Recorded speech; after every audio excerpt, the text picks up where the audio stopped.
There's a strange comfort in opening a Marvel comic. That moment when ink and imagination start to breathe. Welcome back to Logan's Comics, where the legends behind the panels are told like the ancient stories they truly are.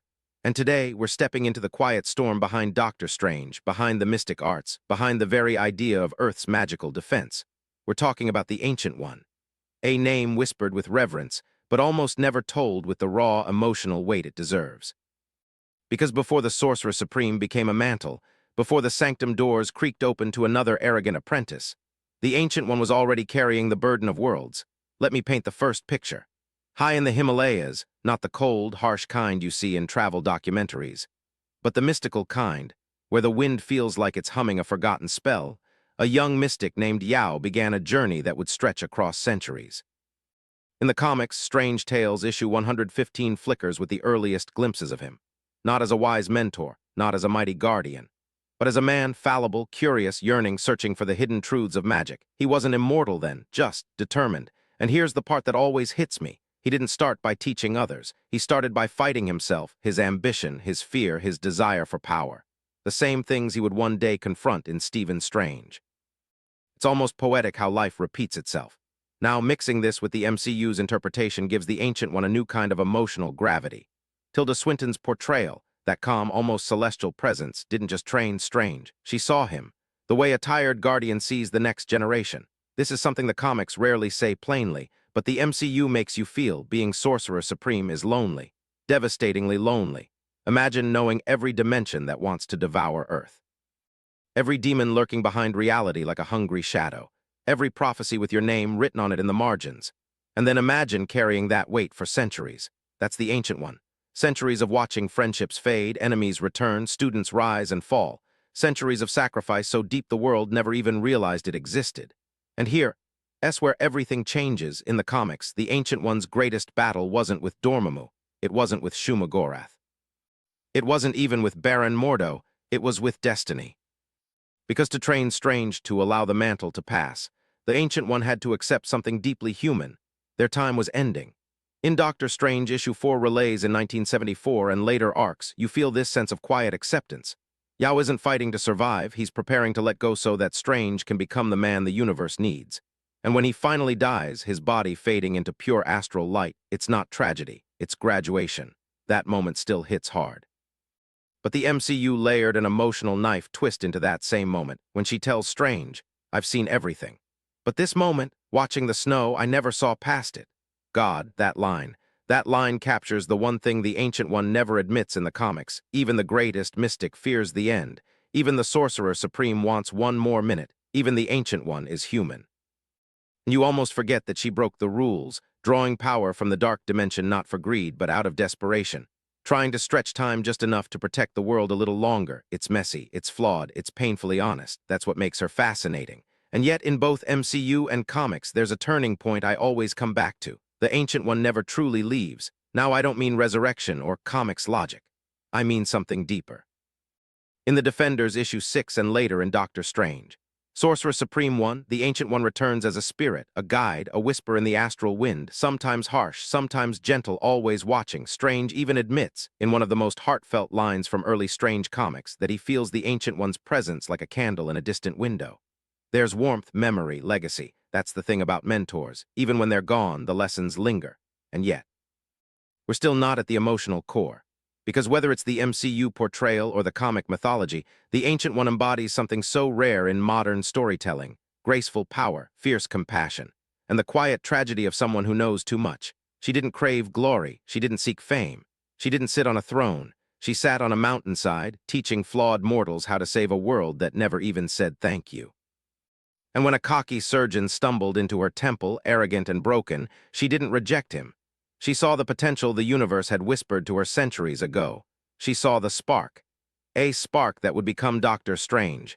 And she chose to believe in him before he believed in himself. And here's something I've always found haunting about the Ancient One: she didn't just fight monsters. She fought the idea of monsters, the fear of what humanity could unleash if magic ever slipped into the wrong hands. In both comics and MCU, that fear becomes a shadow that follows her for centuries.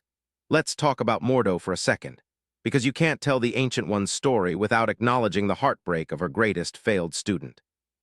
In the comics, Baron Mordo is ambitious, jealous, angry, basically the apprentice every teacher fears. But what hurts deeper in the MCU is the emotional texture behind their relationship. She loved Mordo, not romantically, but as a mentor who sees brilliance wrapped in stubbornness. You see it in her eyes every time he challenges Strange. You feel it in her silence, and when he learns about her drawing power from the dark dimension. That betrayal fractures something in him so completely that you can almost hear the echo of the Ancient One's pain. This wasn't a villain turning evil. This was a child losing faith in a parent. That's the emotional core the comics hinted at for decades. But the MCU finally made us feel. Now, let's step deeper into her comic mythology, because this is where things get wild, beautiful, and devastating. One of her defining comic moments comes from Marvel Premiere Issue 10, where the Ancient One merges with the very fabric of the cosmos after resisting Shuma-Gorath, a primordial entity older than reality itself. He doesn't just die, he ascends. His consciousness spreads across dimensions. His essence becomes part of the universe's magical equilibrium. And this is the part that always gets me. Even at the end, the Ancient One's final act is a sacrifice to protect Earth. He allows himself to be consumed so that Strange can live, fight, and grow. There's no applause, no statue, no grand finale. Just silence. A silence that feels like the universe bowing its head. Mix that with the MCU interpretation, and you get a mentor who isn't just wise, she's painfully aware of the cost of power. Remember her line, "Death is what gives life meaning." Only someone who has lived too long, seen too much, lost too many, could say something like that and have it ring true. The Ancient One doesn't just teach Strange magic. She teaches him humility, perspective, the terrifying, beautiful truth that time is both a weapon and a gift. And when she finally lets go floating above the hospital, watching her last seconds drift like snow, she chooses peace. She chooses to believe that Strange will do better. She chooses hope. After centuries of burden, hope was her final spell. But let's push further because the Ancient One's legacy doesn't end with Doctor Strange. In the comics, she's the quiet foundation of the entire mystic landscape.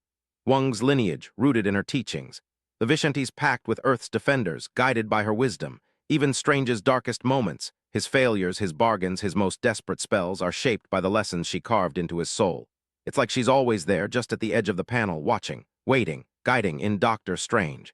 The oath, Strange admits to Night Nurse that his mentor's voice still echoes in his decisions. And it's true, you can feel her presence in every defensive spell, every invocation, every impossible choice. The mantle of Sorcerer Supreme wasn't just passed down. It was inherited with love and regret and expectation, and look.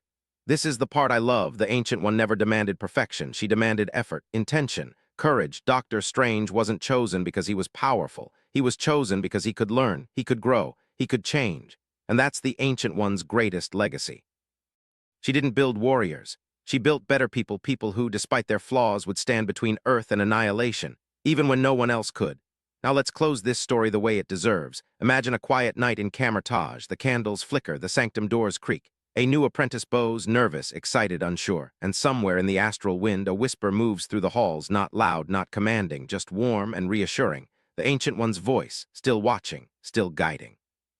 Still protecting a world that never truly understood her. Because heroes fight battles.